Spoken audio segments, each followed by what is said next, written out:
Good afternoon. My name is Tyler Diaz, and these are my colleagues. Maya Wilson. Natalia Maya. Christopher Hansen. And Nadia Khan.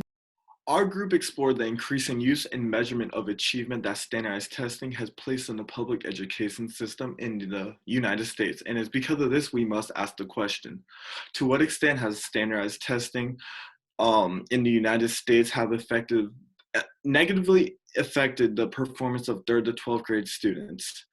Our claim is that standardized testing have negatively impacted the performance of 3rd to 12th grade students in the United States through the income gap of students, children with disabilities, cultural differences, and mental health. Our resolution is that through our evaluation of historical, psychological, economic, cultural, and scientific, that our evaluations of psychological, economic, cultural, and scientific effects of standardized testing, we have came to the conclusion that adaptive-based performance assessment would be our best solution to deteriorating some of these negative effects.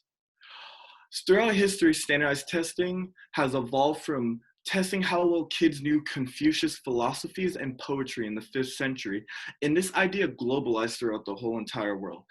In the 1830s, standardized testing began in the United States, but it did not really ignite to what it is now until the 1930s. As testing has evolved throughout time, it's become more apparent how corrupt this system is. In 2016, the Obama administration made efforts to make sure lesser tests and better tests for the nation.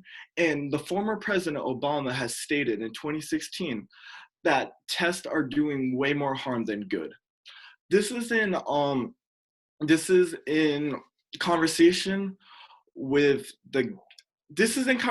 that the fact that the income gap between students and schools that is a part of history plays a role in the education students receive. To add on to what my colleague Tyler said, the public school system provides a below average education for their low-income students. As you can see here on the left, a graph by Sean Reardon, a professor at Harvard University, shows the gap between low-income and high-income student scores has grown in 30 years due to more families becoming low-income and having less access to resources to study. And as more and more families become low-income, the public school system goes down and has less resources to accommodate for this drastic economic change.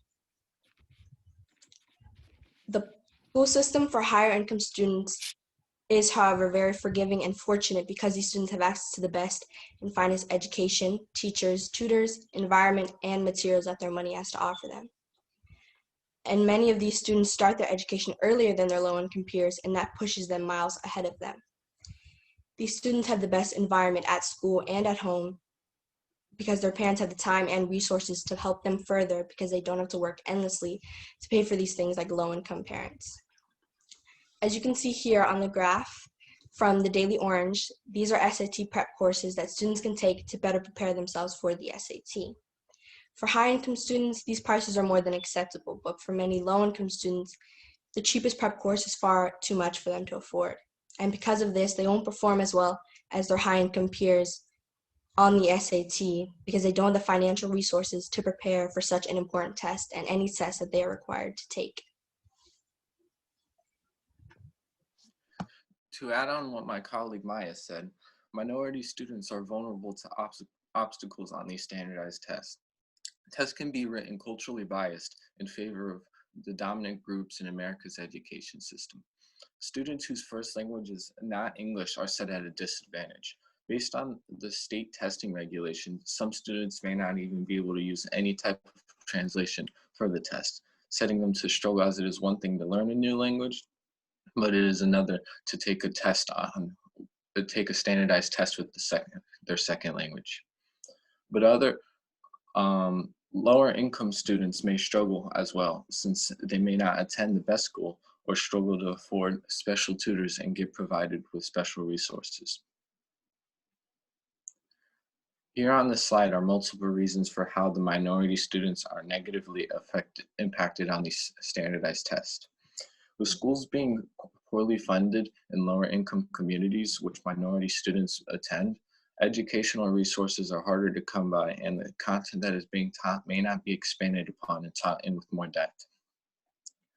Through research, there has been data to prove that standardized testing can be written biased towards students where it is difficult for the students to perform.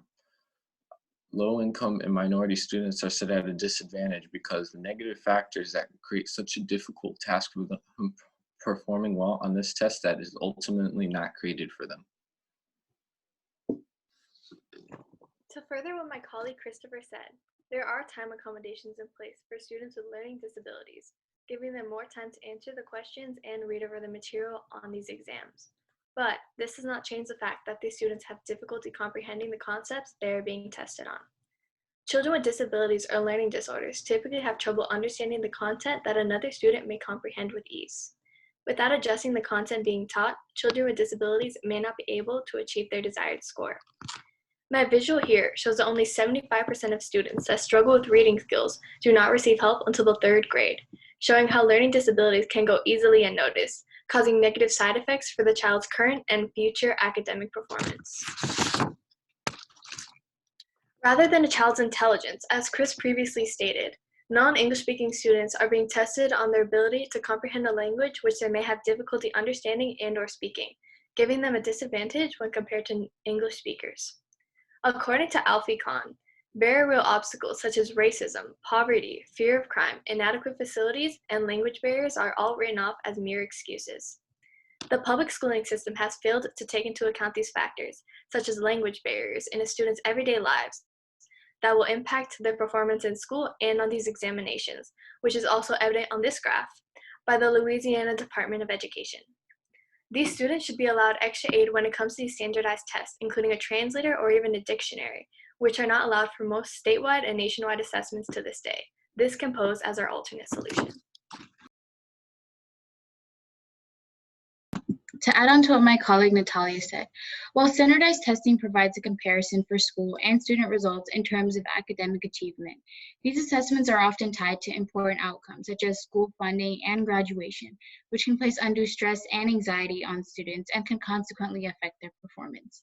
In fact, a study conducted on the negative effects of standardized testing reveals that anxiety young students are facing is due to test anxiety, a type of state anxiety specific to testing situations, which can inhibit a test score as an accurate measure of academic knowledge. And as Brianna Brown from California State University mentions, results from the study show an increase in anxiety around standardized testing compared to classroom testing. Furthermore, the focus on these assessments, as well as test scores for 3rd through 12th grade students, affects student engagement and students' perceptions of their own competence. Researchers exploring this perspective of standardized testing on students raise concerns around the fact that knowledge of test scores may discourage students rather than encourage them. This is in conversation with the fact that the racial bias built into these tests, as my colleague Christopher mentioned earlier, has the potential to create fear of conforming to a stereotype of inferiority, which can contribute to stress and anxiety that can affect test performance for students of color. As you can see on this slide, the graph compares depression and anxiety in students from a range of ages. And the increasing percentages emphasizes the anxiety and psychological damage linked to these assessments. So the question remains, how do we aid in decreasing these negative effects? It is clear to see that testing in our education system requires comprehensive solutions. So we found that adaptive computerized testing is the best solution, along with alternate solutions such as performance-based projects and cutting spending on testing. Adaptive-based assessments allow for uniformly precise scores for most test takers, as it is able to accommodate to each student's level of academics based on the questions they get right or wrong, as you can see portrayed here. While our main solution is adaptive testing, critics and considerations of this approach fault adaptive testing because incorrect responses in the beginning of the test due to nervousness could cause an overly low estimate of a student's ability. However, with time and improvement, adaptive testing could prove to be efficient in the future. Standardized testing in the public education system needs to be refined and adjusted in order to not hold so much on students and measurement of their academic achievement. It is clear to see that we can't judge the proficiency of our students, teachers, and schools based on a one-day assessment. And after all is said and done, we must redefine success. Thank you. What questions may you have? All right, thank you, guys. I do have a question for each of you, and I'm going to start with you, Chris. Let me do one thing real quick. All right, here we go. So Chris, you're up first. My question for you is, describe how the content of the team presentation changed as a result of your discussions as a group. As a result of group discussion, the content of the team presentation was altered by removing certain slides with content about our learning styles. Natalia had content that discussed learning styles of students in order to only include the most important information. So we removed it and focused more on the disabilities and language barriers. All right, thank you. Next up will be Natalia. In the future, what change would you make to your group norms, and how would you expect that to improve your team's presentation? In the future, the change I would make to my group norms would to be holding our group members more accountable for the due dates that we set in the beginning of our presentation, and to make sure that everyone has their parts completed by the time we discuss, to make sure we have enough time to practice prior to our next presentation. Okay, thank you. Tyler, you're up next. In what way did you improve your ability to work with a group as a result of this project? Overall, I improved my ability to work with my group. I improved my abilities of communication and time management. Our group had very busy schedules, as Natalia and Maya both have sport practice, and me personally, I have work. So we all really improved all of our abilities to time manage and like talk to each other and communicate to overall like organize and plan ourselves. All right, thank you. Maya, you're up next. What's an example of a compelling argument from one of your peers' reports that you decided to not use in the presentation, and then why didn't you use it?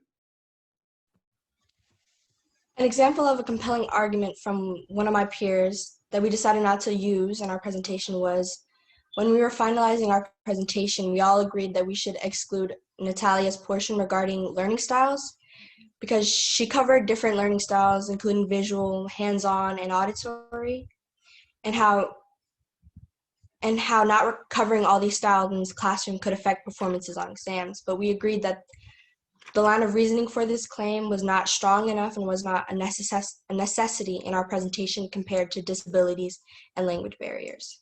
All right, thank you. And Nadia, you're up last.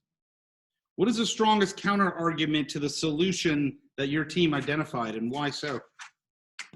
The strongest counter argument that my team identified for our solution was the critics and considerations of adaptive testing, because it's really hard to get it widespread to a lot of schools. And again, like I mentioned in the presentation, incorrect responses in the beginning due to students being nervous or careless could result in an inaccurate measure of their academic knowledge.